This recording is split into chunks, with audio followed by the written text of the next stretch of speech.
Ui. Ui.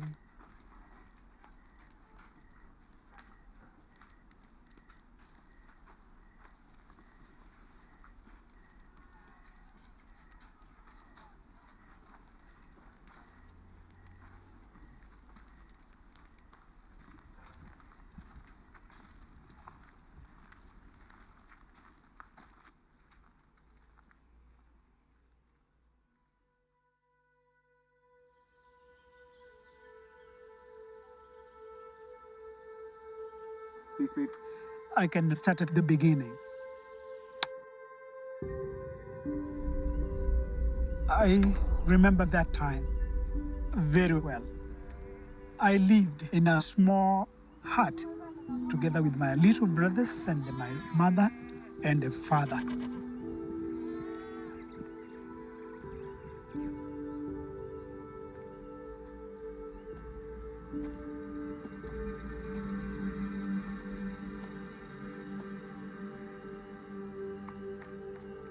My father had no job, and he used to come home every day totally drunk.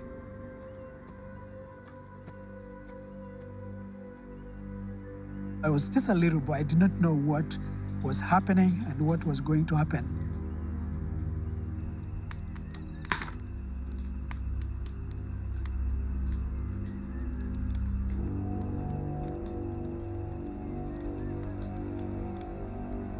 He was so cruel to my mother. She screamed for help, and nobody was coming. That was my life when I was a young boy.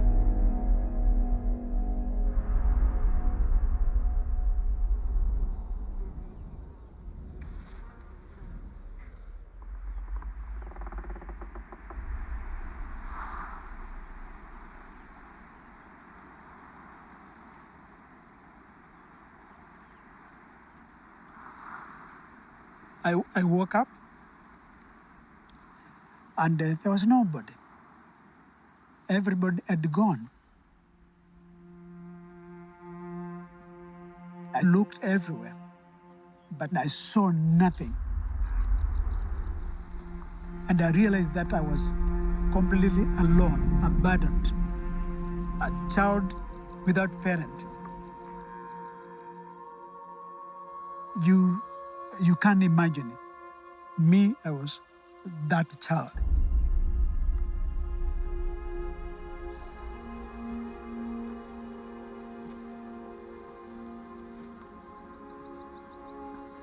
I can remember I went to my uncle, who was a drunkard, and I was so hungry. And my uncle said, no. And they said, off you go. You go.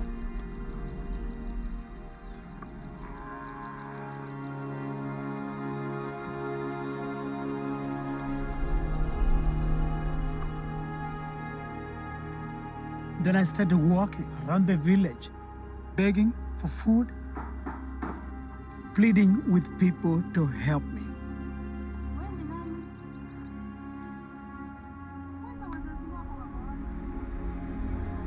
For about 10 years, I kept on begging. I became a beggar, even sometimes stealing things that were not mine to survive. And I became hard. I became full of hatred. I became a street boy. And then I started asking myself why I was really born, why I was living. I hated my life.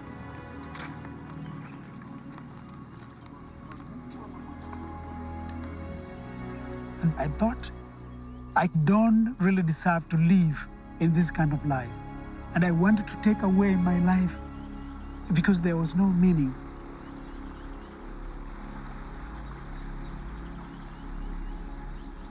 But a young man came, he saw me in a desperate situation. He invited me to prayer and a fellowship. And there was a preacher who was speaking about forgiveness of our sin. I thought, why should I trust this man? The preacher prayed. He said, work hard, and by faith, there is nothing impossible before God.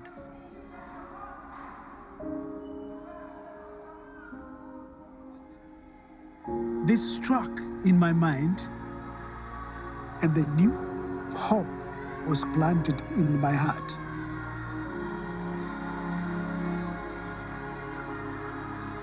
The next morning, I walked going to the city of Nairobi to get a new life.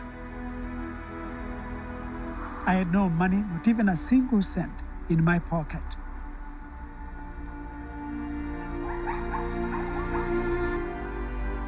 It took me about 3.5 days.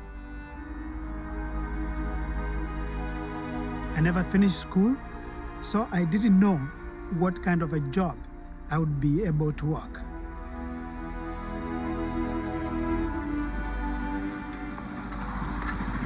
I landed to Nairobi, where there are people with money, those who have power, those who have jobs. But nobody was ready to help me. And then I was just looking at everybody, and they look at me and then said, what are you doing here? You need to go and look for a job. You cannot beg, I cannot give you money.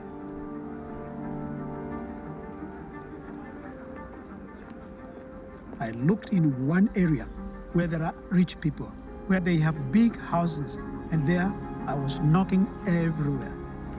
And I happened to find a gate somewhere in Nairobi. And again, here I am going to a place where I was not invited. But I'm knocking the door, and I knocked.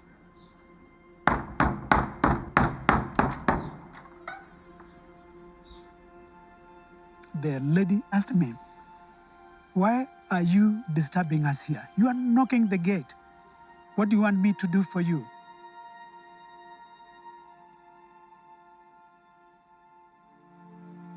When she said, come in, I was so happy to hear that. It was really my day. The lady gave me some work to do every day, cleaning the floor of our house, washing dishes, cutting grass outside the field of 2 acres. There were no machines those days. And they also gave me some food because there was food that remained in the dishes, and that's what I had after I finished work. So life became good and better than ever before.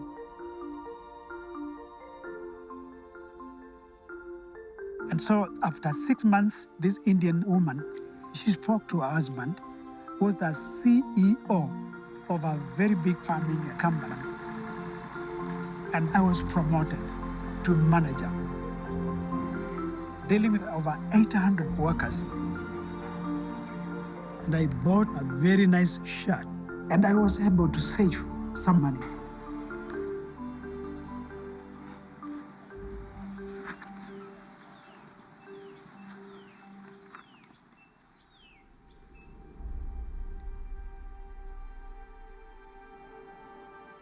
Then I saw a beautiful young lady, and then I was like, oh, well, something, touched my heart.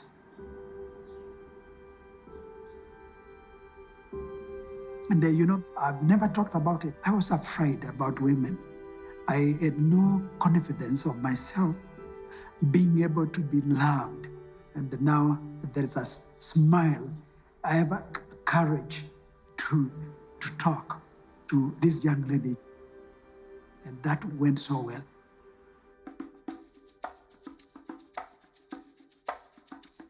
And after some time, voila, you got me. I have 8 brothers and sisters. Our first one is called Miriam. Then we have Jenny. You know, she's more of the tough one, you know. Then from Jenny, we have Grace. Grace is a smart one. And from Grace, we have Dondo. Dondo is more of the mama's baby. From Dondo, we have Kaleli. Kaleli is, he's the big brother. Then we have Mweni. Mweni is the one who listens to everybody. She has a listening ear. Then we have my younger brother, Dixon. More of the politician, I would say. Then we have me, the geek. Actually, we are a full football team, I think. I was so happy. I have a family, I have a car, I had a dream. I want to do business, make money and make money. And I came to understand there is a great need of matatu, which is taxis.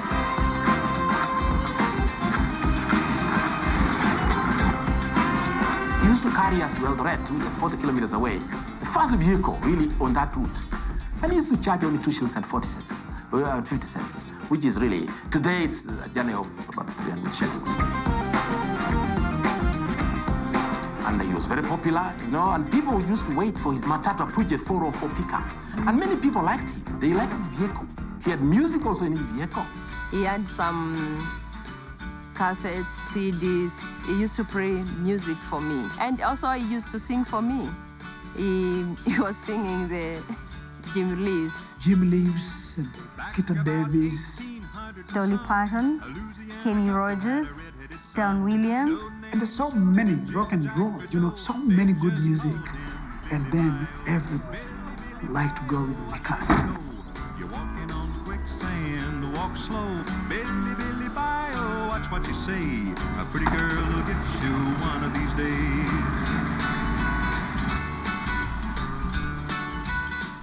And then everybody, they knew me. Mully ways. Mully ways. Mully ways was my trademark. Mully ways. You know, he was so proud of it. The chief got mad, this nearly. And he would drive for endless days without sleeping, working hard so he could buy another matatu. And he bought another one and another one. After that, he had a fleet of buses that he was in charge of, and he did not need to drive them anymore. He had people driving for him, making money for him. In 1987, he formed Mully's Agencies Limited.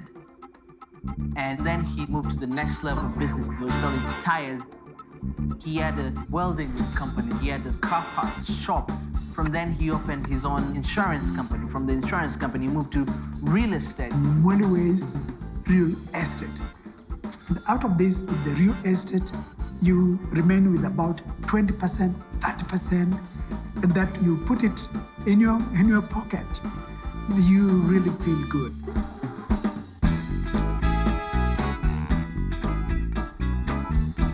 So with the money, I could buy anything. I bought my own Mercedes-Benz from Germany.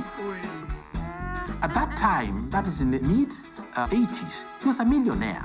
And he was among the very few to build a permanent house, a fast stone house in Eldoret. I felt great. We had a big living room. I had my own bedroom, and it was awesome. I will be the coolest kid in the hood because we have a TV, right? We have a carpet in the house so we can play and it's not cold on the floor. And just simple things like that. Having servants in the house, having, you know, drivers and so many cars. And Dad will change his car every other, like in a year, he would have like 3, 4 cars. He would sell them, buy others. Always used to go for holidays to Mombasa, to Lake Bogoria, to Baringo. And sometimes we'll also go to Two Rivers Dam or the falls for picnics. For me, it was not the actual act of playing games, but the fact that we had time together. We had time just to laugh. You know, to laugh at nothing, but the fact that life is good.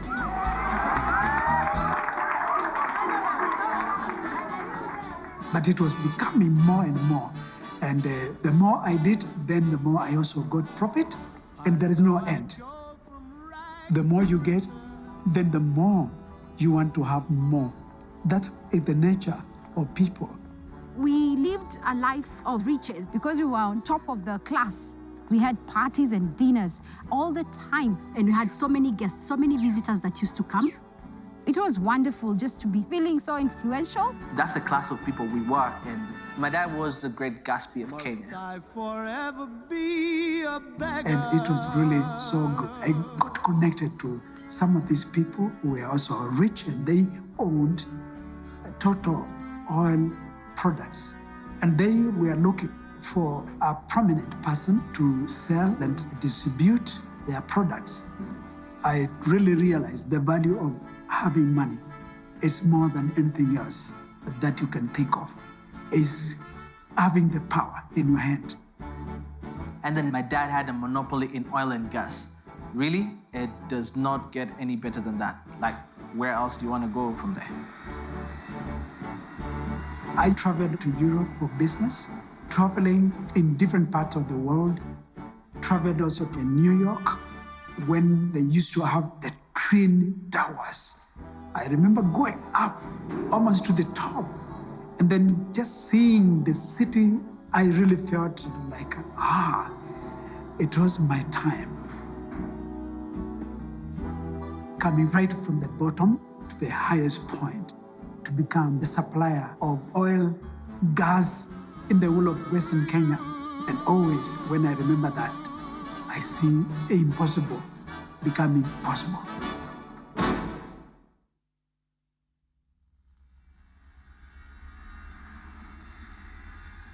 So things were really coming up so well. I had so many workers by then. Business was good. But one day, I got the shock of my life. My dad wrote me a letter. And this letter, when I read it, said, "My son, it's a long time since I last saw you. And therefore, I would like you to come as my firstborn son. Come home. There are things of great importance that you need to come and address here." And so my mind was going round and round, not knowing what to do. I can remember very well when we were very young, our brother, elder brother, Charles, we left him.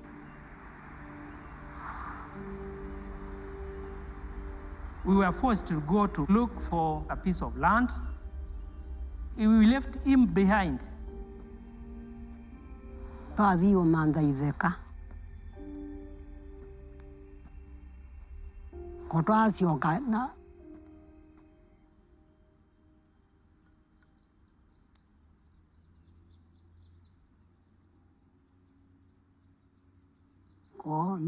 Konda doi enja nayo.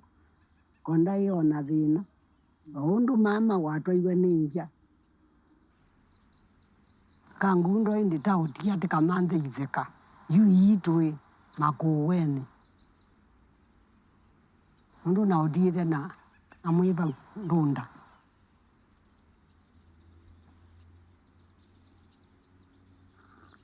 This was very hard for me. The letter that I got pleaded with me to come and intervene. I thought about it and I shared with my wife. Then I decided to go there. And I found my father was in so much trouble. He owed money to the village, but he could not pay anything. So the people in the village had a big meeting. My father was put down on the ground. Then I was asked by the chief, "What do you want us to do?" And then I said, "Do what you want." During that time, these people were furious and they were saying, "Beat him, punish him. He has done so bad to this woman." But the way my father was crying down there, that made me upset. Then I looked at the chief. I said, "Please," I said, "stop." I said, "I'm ready. I am ready to pay what they needed so that my father could be saved."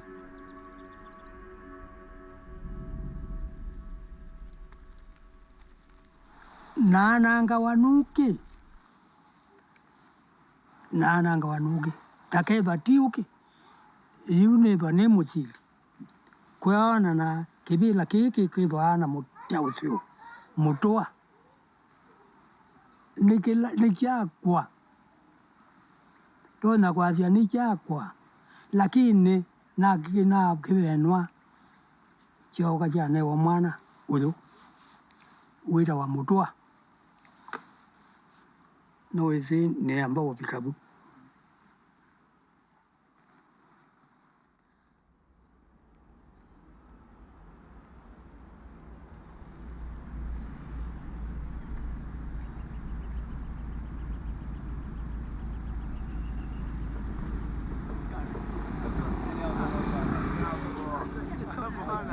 This way.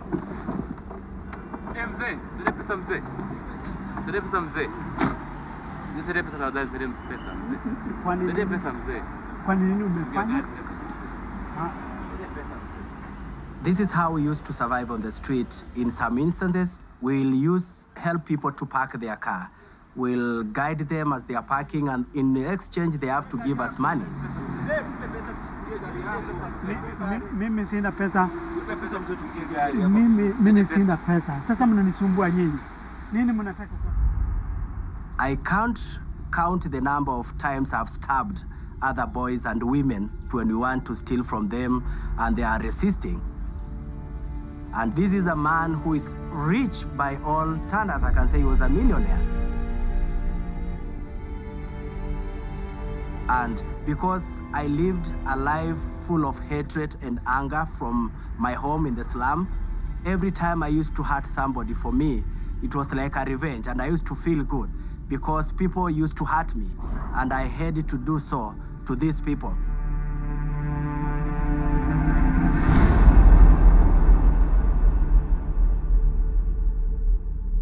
And when he comes out, his car is gone. So what can he do? He goes and reports it in the police station.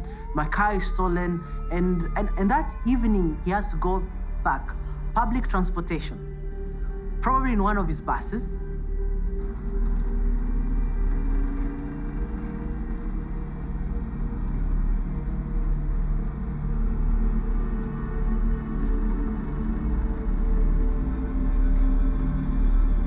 Going by bus, all the thought was about the boys.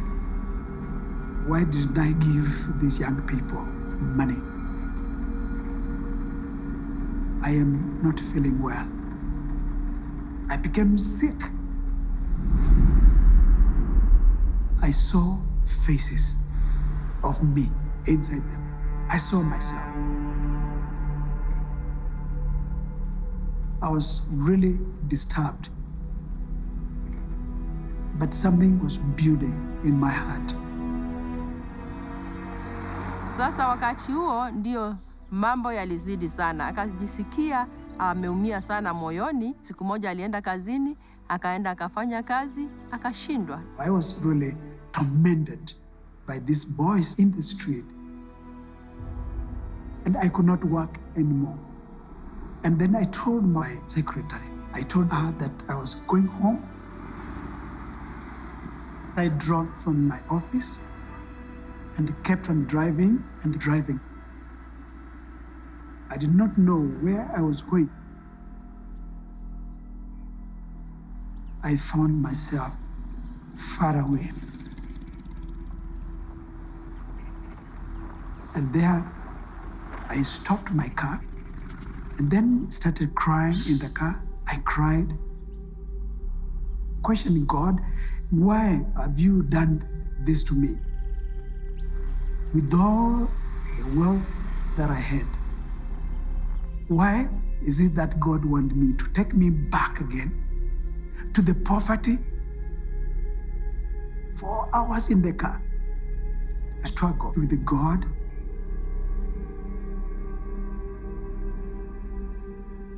And then after 4 hours, He took me down. I said, yes, God, use me. And the moment I said, yes, God, I got the greatest joy in my heart.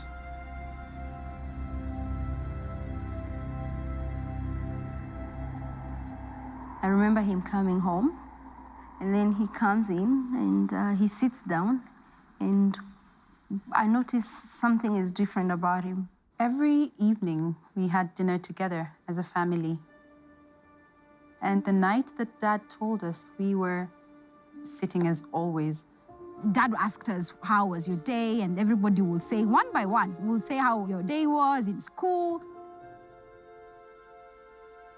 And then finally, Dad says, I have been thinking and praying about something for so long, and I'm wondering, so is it another holiday? This is exciting. The words that followed just completely shocked me. I will never, ever do business again. I told them, I will never, ever work for money.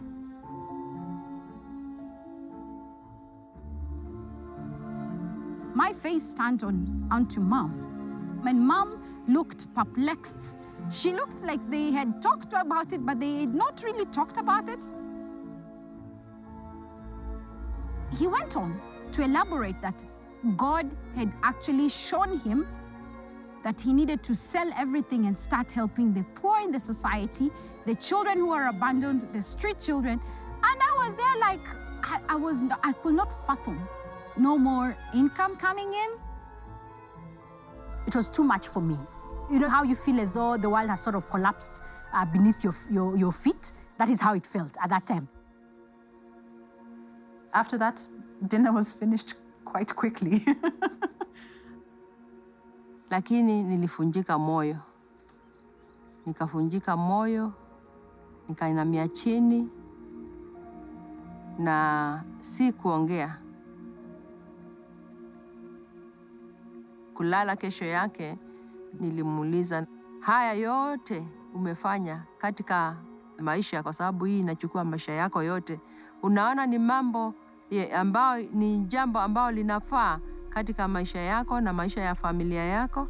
Na akaniambia ndio, niliamua kwa sababu sio mimi najua Mungu ndiye aliniita na Mungu ndiye anataka nimfanyie hiyo kazi. On a plain language, that's called total madness. That's what it is.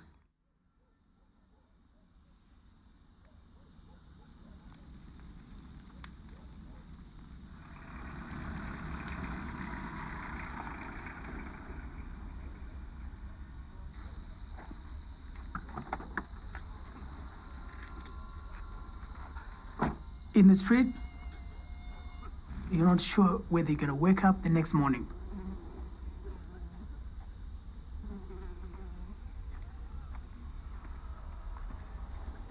To come to the street in the middle of the night, it was really, really dangerous for him and for his life.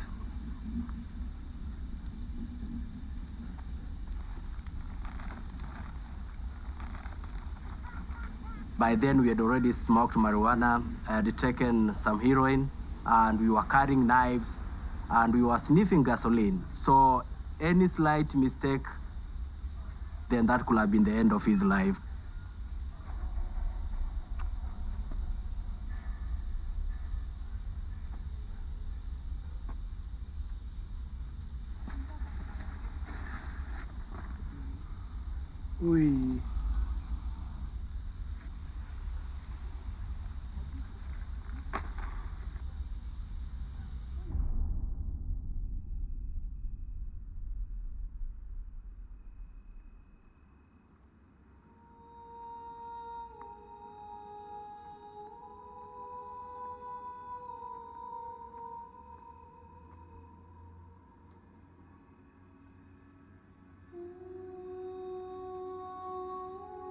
What my mom went through, I don't think any mom should go through that.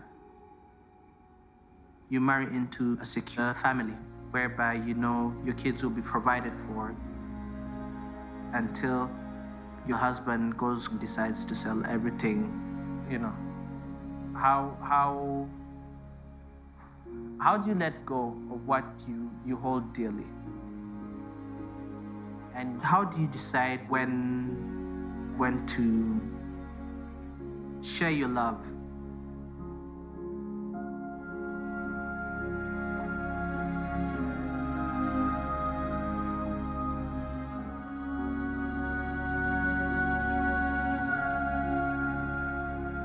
That must have been hard for her to do that. Somewhere in the back of her head, she must have gone, well, what am I going to do when the money runs out? But she did it anyways.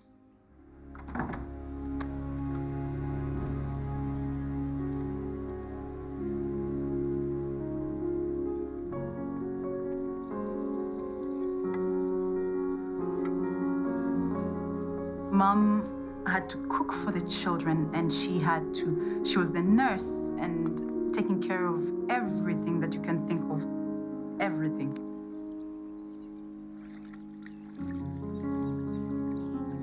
I was the one who was taking care for the children. I would wash their clothes and cook for them, give them the medicine when they were sick. It is very hard work, but I didn't get tired because I loved the family. Yeah, and I loved my husband. Yeah.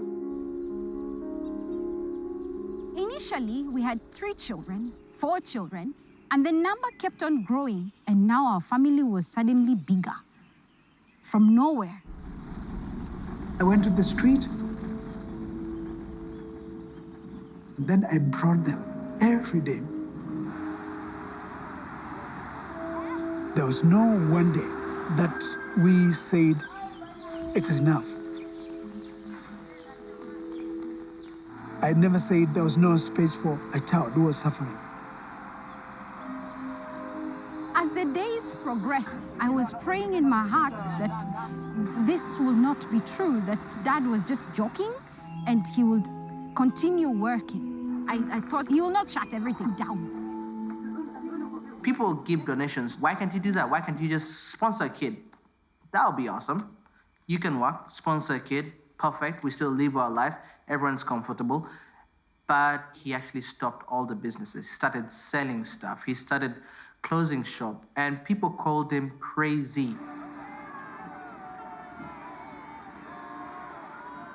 He brings his Mercedes Benz with loaves of bread in it, and there he meets these little children in the streets. That was a real scene to see. People really started talking around town and saying there must be something wrong. Because we stand with him in the streets, less than 5 minutes, he's mobbed by those kids.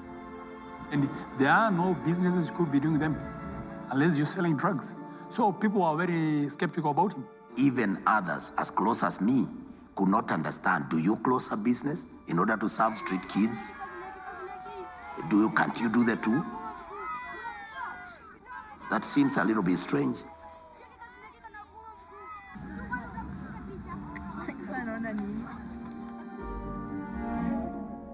He didn't tell us that he was bringing the children in our house to share with us.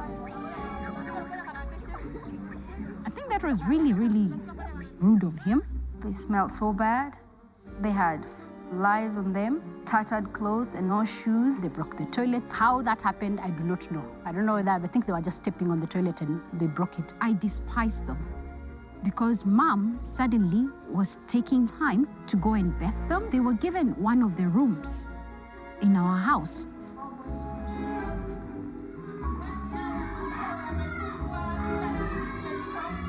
There was no time for much after that in terms of the family, the nuclear family. There was no privacy anymore. I couldn't understand why, and I kept blaming those children again. And theirs was just to laugh and just have fun in our house.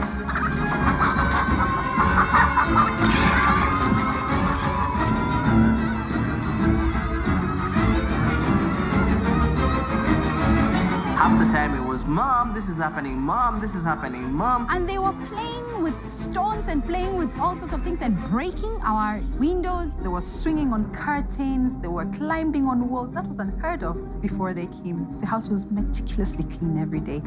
It was really rough. And the children became now 100 suddenly, and we had to share some of the rooms with them. Because the kids were so many, I went to the street, brought more.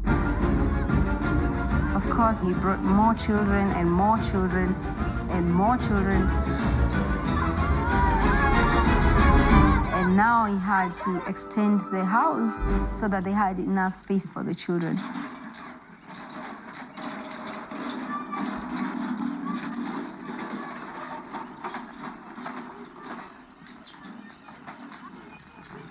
The children in the evening after classes, they usually have double row of making concrete on the stones. We'll have to teach them how to do some work, manual work, be able to understand the real importance of working. The compound was small. The garden had to be thrown out, our playground had to be removed, our swings had to be removed, the lawn had to be removed. And my dad put these wooden structures that are pretty much ugly to me. And everything had to be cemented just so that he will set up a school for the kids.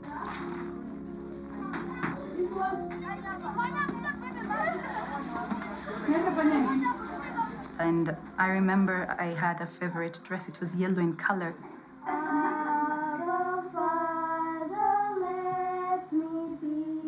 And I needed to give out my favorite dress, along with other things, clothes and shoes and toys. And it wasn't really working well, you know. It was like us against the kids. They were rough, they would fight between themselves, they want to fight with us. It was not good. I don't remember one day that my own children were happy at all.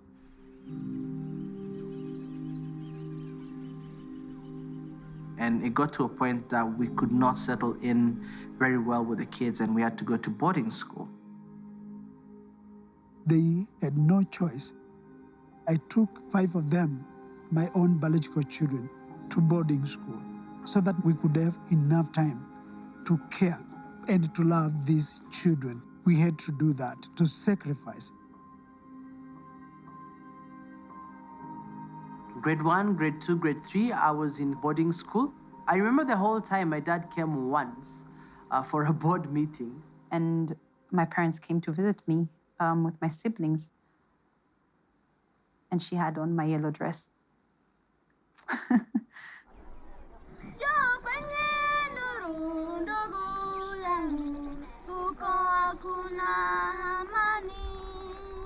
I felt like he had kicked us out. He had abandoned us so he could spend time with these other kids who did not even belong to him. I felt angry. I really felt angry because I was wondering, who are these children anyway? Why can't their parents give them the things that they're taking from me?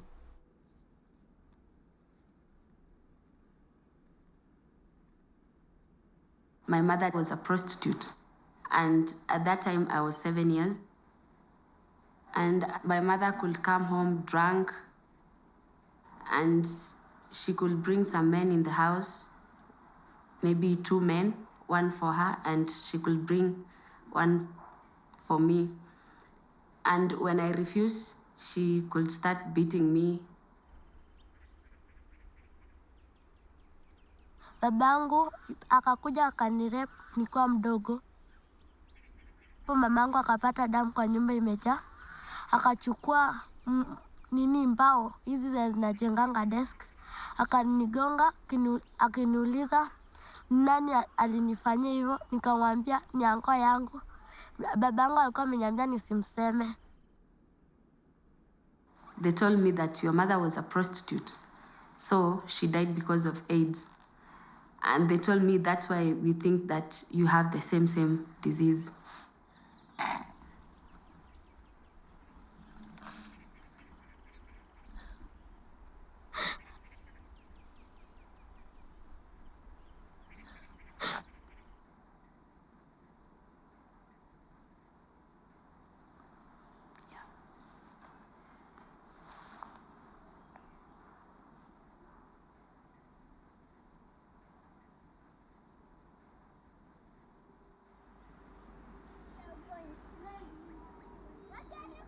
They brought me to Eldoret, where the other kids were. They welcomed me. They did not care if I was doing prostitution. They decided to take me in.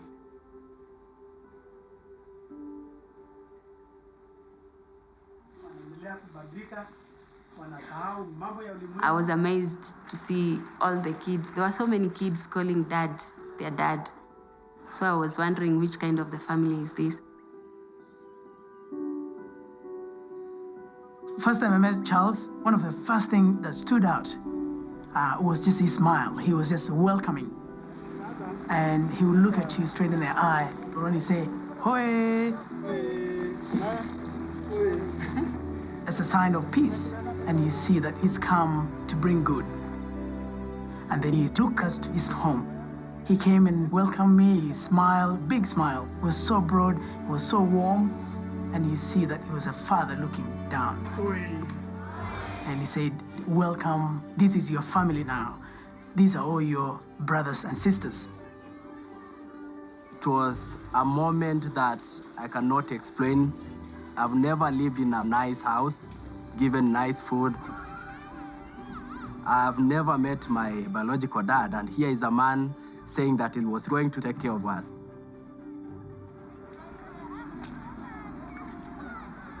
So around that time, Charles started bringing the street kids and the prostitutes into the church. The elders didn't like it. The street children were considered as bad people. You can't bring them to a holy place. I was a young boy in the Sunday school classes. I still remember to this day how sad that looked.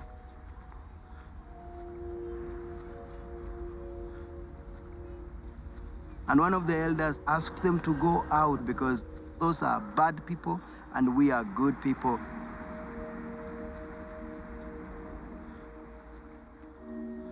One night, the church elders had a long meeting, and a plot was hatched. They decided to chase him away.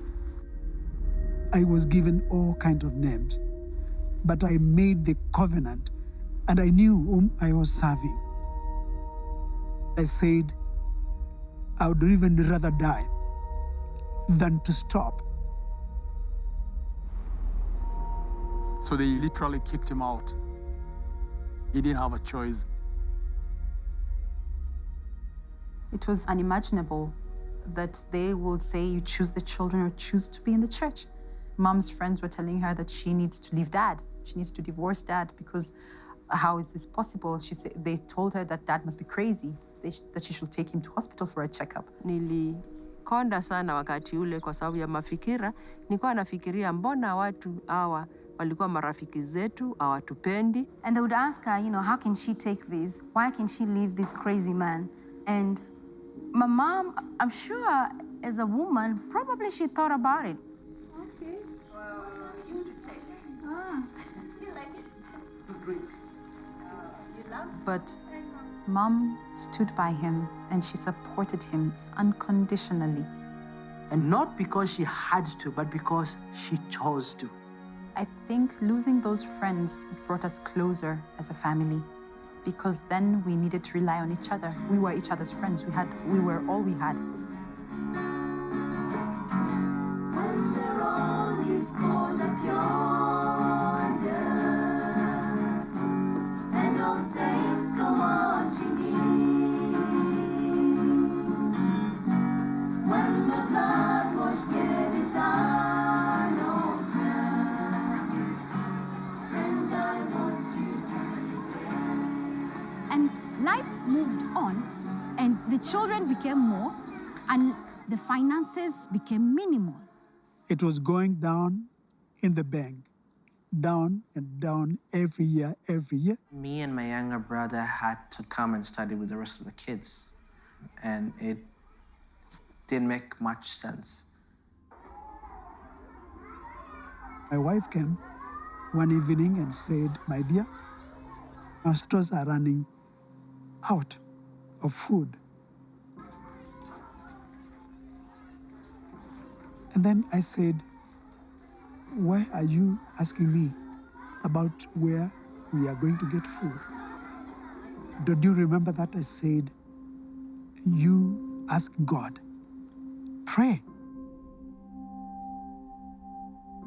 Na nikaanza kulia nikiuliza sasa hawa watoto nitawapea nini?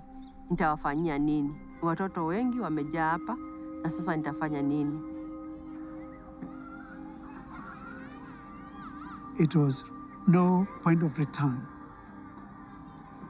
I thought, what are we going to do now?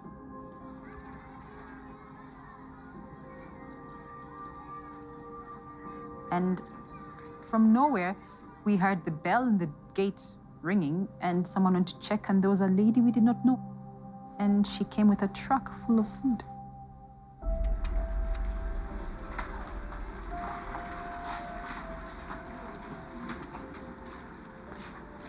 I was speechless.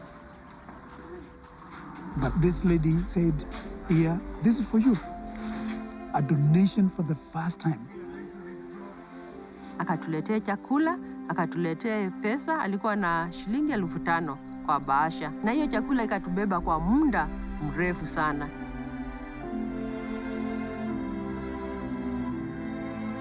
And even for us that were watching him and listening to him, we were all amazed. But we watched, and with the passing of the day, these children became more and more responsive, more and more obedient, more like family. They respected him, each of them calling him dad, calling Mrs. Mully mom, and we saw a very significant change in their lives. And he began to train those kids to be responsible. For example, teaching metalwork and woodwork, tailoring, both adult and children's clothes, and even gardening to bring up some vegetables right on the compound. That's why I think now I can say Mully children, not just home, but family. And in family, you teach everything. It got to a point where there was no more room for more kids in the compound. Everyone was brushing shoulders with each other. Sasa wakati ule tukafikiria, ni wapi tunaweza lete watoto, ama ni wapi tunaweza jengea watoto. Tukakumbuka tuko na mali yetu hapa Ndalani, tuje hapa Katraseeka, nyumba ya retirement. And so kids got in a bus, and boom, the move started. Mully Children's Family. We started our journey, we drove all the way via Nairobi, Thika, and then to Ndalani. And this is moving from a very big house on Eldoret to a place that is made of earth and soil and iron sheet roofing, and there's nothing. There was no water, there was no electricity. We used to use kerosene lamps back then. Yes. But makeshift buildings were put in place, the children came in, and we started living there. At that time, in 1995, the place was very hot. It was 105, 110 at times in a year, and it was very difficult to work the land. But it will say that this place will be full of fruits, it will be full of vegetables, and I would ask, what? It's so dry.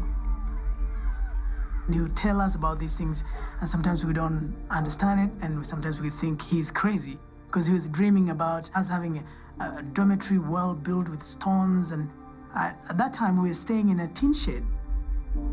And I felt really a lot of pressure. You have all these children, they want to eat. Others are crying, and others, they need to be taken to hospital. And some of the cases, HIV. And they started complaining. They said, no, Dad, we don't want to stay here. There are no people here. We are in the desert, you know, and they wanted to run away. So some children left Ndalani to go sniff glue in the streets. Cocaine, heroin, glue, alcohol, bang, name it. You know, the kid's the kid, forever in the world. And when we see the children going back to the street, we are not happy because we know we lose them and they are going back and maybe they are going to die there because in the street there's no love. There's no people who love them.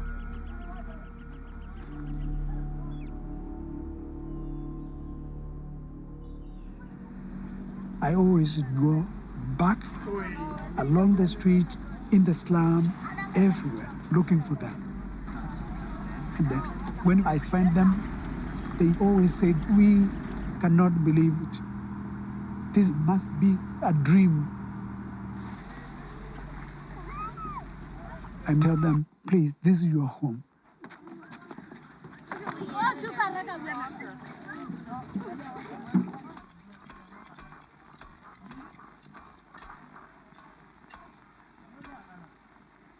We built that place by hand, step by step, brick by brick. We built every building, every foundation that was laid there.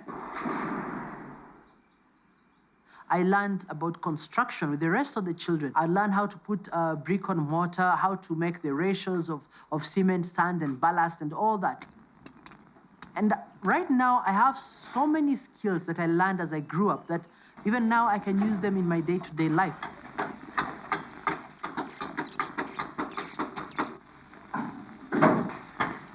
And we continue to do that, training the boys how to build, not only building houses, but bridge. The bridge back here, we have started over the last 2 weeks now. And in order to beat the time, we do not know exactly when the rain will come. We do not know. But even though it's quite unfortunate that the whole area is affected by the severe drought, we are taking this advantage of building such a bridge so that even when it rains, then it's just like Noah, Ark. You build and people ask you, why are you building this one? But the reality is that one day the rain will come.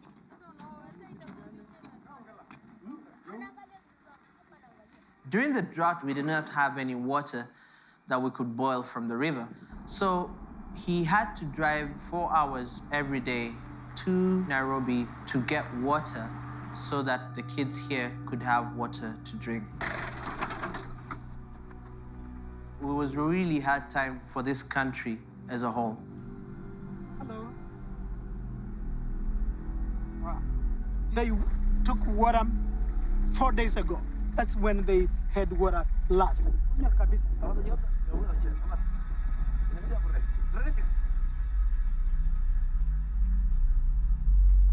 Those people were really dying by drinking bad water that they were trying to dig along the riverside when there was no water flowing, and they were dying. Tulikuwa tunachota maji ya mtoni, tunachemsha, watoto wanakunywa. Wakati tulikuwa hapa, watoto walianza kugonjeka, typhoid.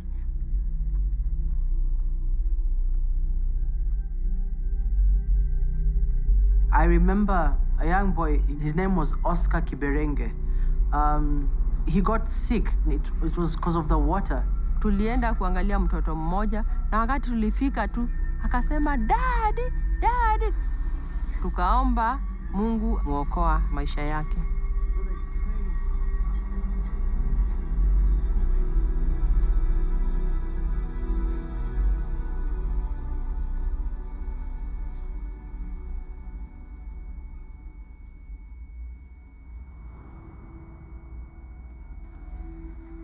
He was very low during that time. He was trying to figure out, God, you cannot give me these kids here for them to die in my hands.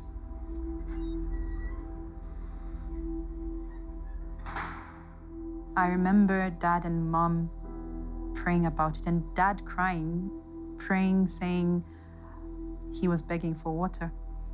And then one night, he woke Mom up, and they went outside.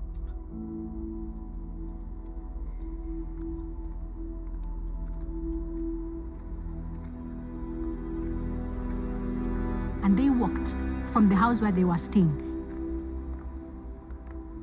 And he felt a voice telling him to walk up straight, turn, and that's the place where water will come.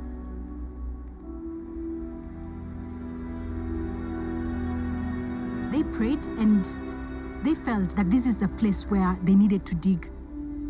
He believed there is water there. And they prayed, and the work started the next day.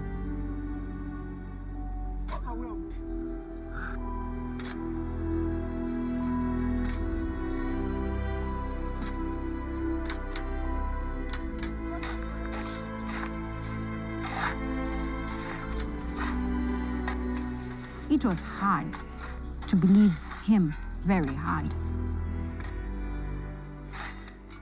Most of the workers did not believe it, so they did not want to start digging. They refused actually to be part of it. And as the kids, we came and we started digging. When we started digging, my brother, Dixon, and Isaac, they dug for the water. Now, this is after trying to dig a couple of boreholes with machines, going a couple of 100 feet down to get water, and we do not have any water. And this guy goes like, we need to grab a couple of mattocks and start digging. That is total craziness. Most of us not believing. We started digging for a couple of days, and we dug, and we got to this hard rock. It's a volcanic rock.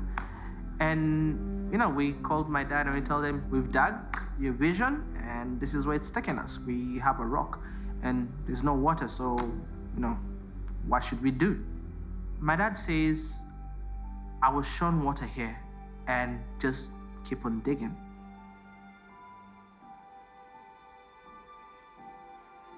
So during that time, it was the time for my younger brother's class to go and dig. So he got in there and he was digging.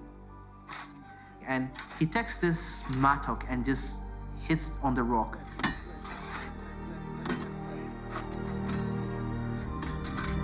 And all of a sudden, water got out. I remember my brother yelling like, hey, Dad, Mom, we got water. And my dad's like, what? And there was water that just came out pouring from the ground. And there was a lot of commotion and everything because it was unheard of.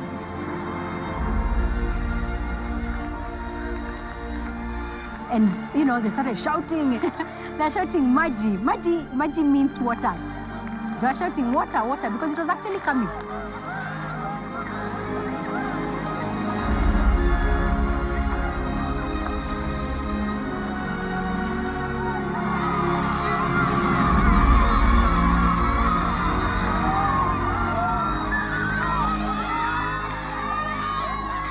When I finally got to understand that why he was doing it, I regained trust in my dad. And from then, I started supporting him. And after that, we had water in Delani, in an area where it is not known to have any well. There are no wells in this area. It's unheard of. But we do have water. And the children stopped getting as sick as they were getting sick. So that was a miracle.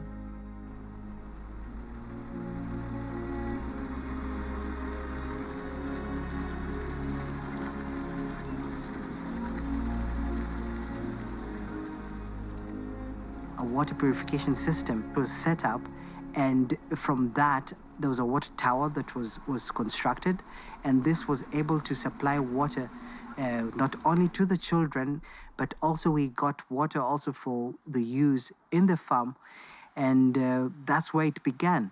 And over a period of time, the number of children grew all the way to more than a couple of hundreds to 1,000, and the need to feed the children was very high. And Dad was thinking on how to be self-sustaining, and that's where the farming part really took a different turn. The idea of us being able to be self-reliant was a very paramount aspect of how my father was viewing the entire project.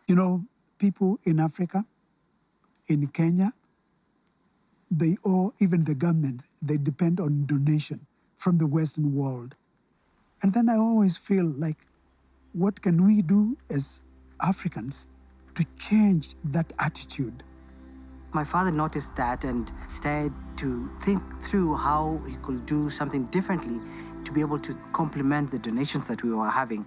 Because I used to beg, A beggar has got no choice.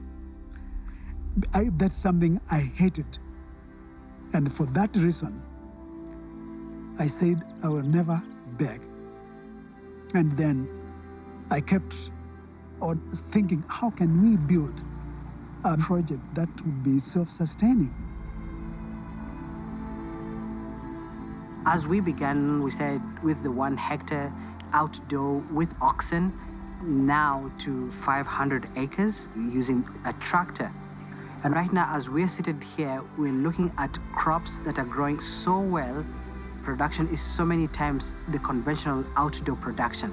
We're able to sell excess that we produce from here in the European market so that we can have some income to sustain Mully children's family. Then in 2003, we got to design a hydroponic system, which is a greenhouse covering about 600,000 square feet. So the water will collect as rainwater on top of the greenhouses, and it's conveyed through a piping system into reservoirs. That water will be used to carry out fish farming. This is a new venture. We are trying to put up some fishes here. On my right is 2,000, a small dam here. This is something that we want to do, train people how to fish and train people how to eat and getting the fishes. So that's what I mean. Yeah, so you see, little fingers has really grown to big fish like this. Yeah. After harvesting water from top of our greenhouses, which is almost 1 billion liters, then we use that water to irrigate the trees. And we are gathered here with one purpose, to plant trees in order to change our climate. We can do something with our own hands, and we don't have to wait for the government to tell us what to do, because this is our Kenya, this is our future. To plant trees so that we can attract water to these places. You can see it's very dry. We hope to come here over and over again until we turn this Yata zone into a forest. Since 2004, we've planted over 1.5 billion trees in this property alone. The water goes up and forms the clouds, and from forming the clouds, we have rainfall. With trees being planted annually, we have been able to create a microclimate, and therefore we have more regular rainfall.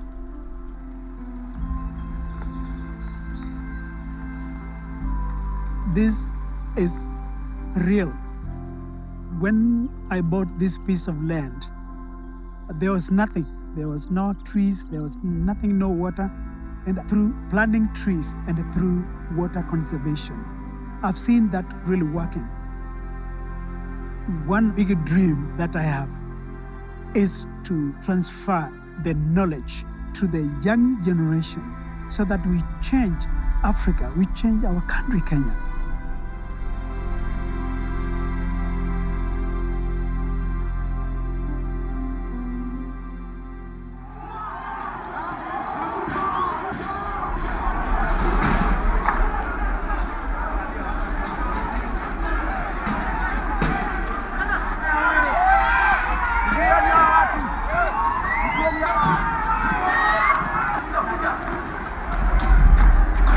This is what's been unleashed in Kenya. Ethnic warfare at its most basic and most brutal. A man being murdered because he belongs to a different tribe.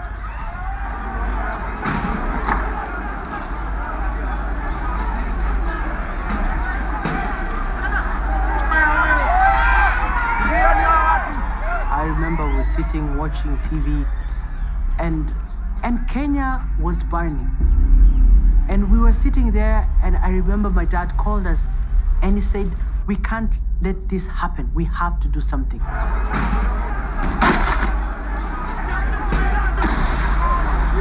The government, they were overwhelmed completely. And the children did not have food. Dad had said, if we don't step in, children are going to die. By then, there were internally displaced persons camps that had been set up by the government, the biggest being in Eldoret. So when Dad said that, it was automatic for us that, okay, work, let's go and work.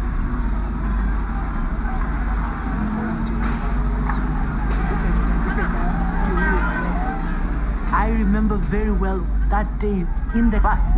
Buses had been burnt on the side of the road. There were dead bodies everywhere. We were also scared. What if we get killed ourselves? The authorities there did not want Dad to actually come in because they felt that they had control. But Dad, he said, even if you refuse me to bring food, I'll still bring food. That is how we started.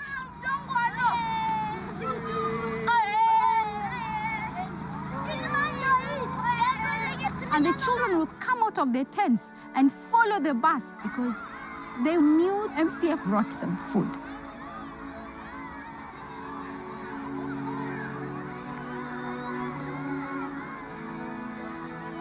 For a whole year, the year 2008, we gave out food to these children. Over 2,400 children every single day.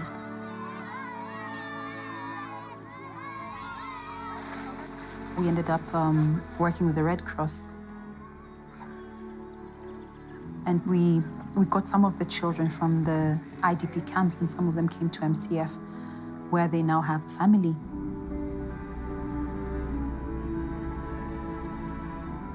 We are one family. We are one Kenya, regardless of their tribe that they come from. We take them. In Africa, we can only move forward only when we trust each other. Girls and boys, shall we clap for your own brothers, your own sisters? Shall we clap for them and welcome them?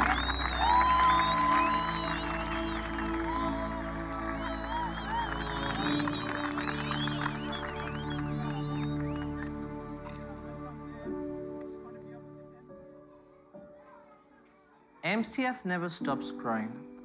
Every time you have, disasters happening, we have post-election violence, parents end up dying, they leave kids, without any parents, we take them.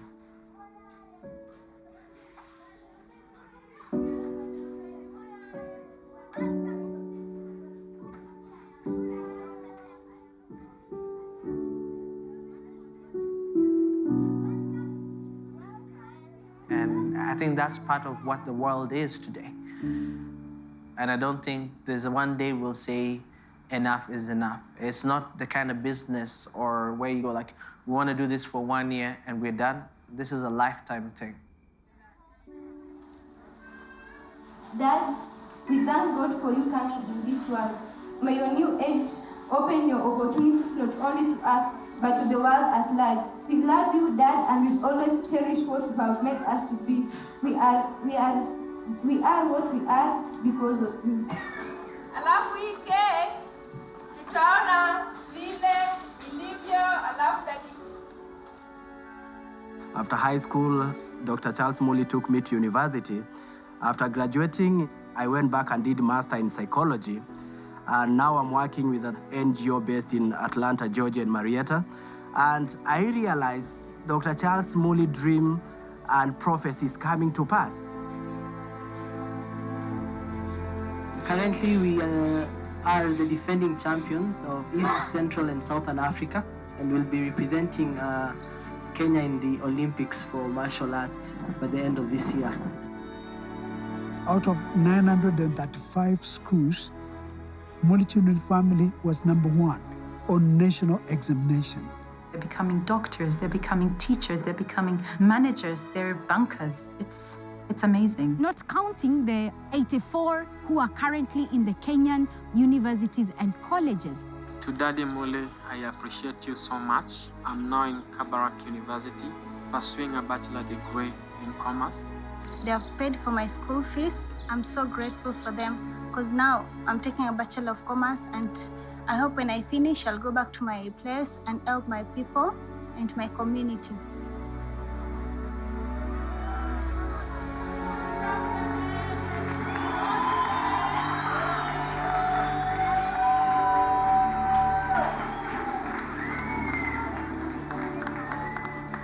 One day, the Lord may take me home an internal home, then they could be able to manage this place.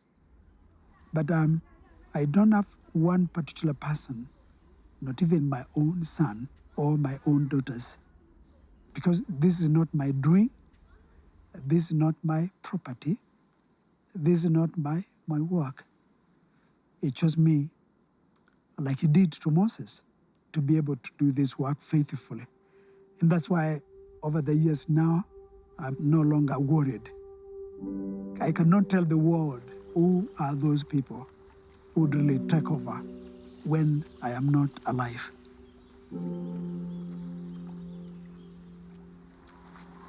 25 years from now, I know MCF will be a place where the people, they will come from all over the world to see what is going on.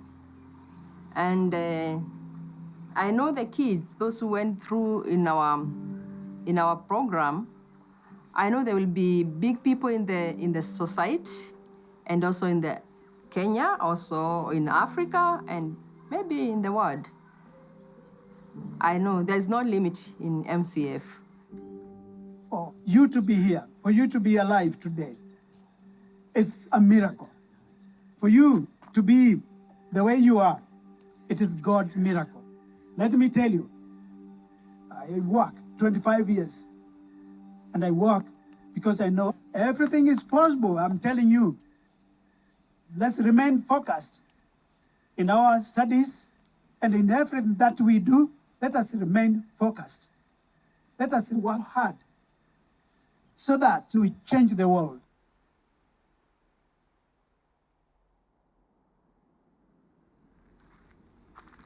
At night, my dad ties his shoes up, puts on a coat, gets in a car, and he drives and drives, not somewhere specific, but looks until he sees an orphan sleeping alone in the street.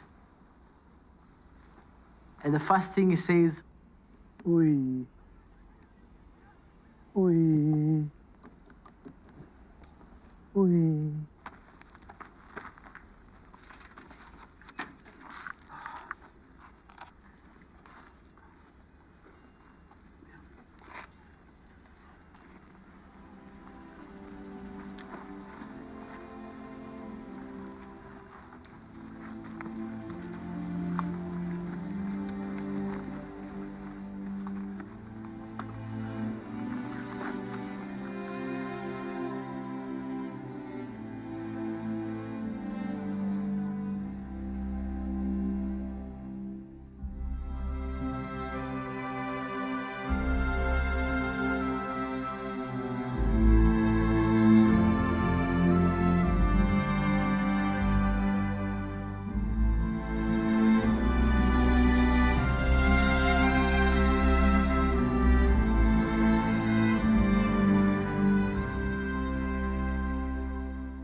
yake siogopi tena.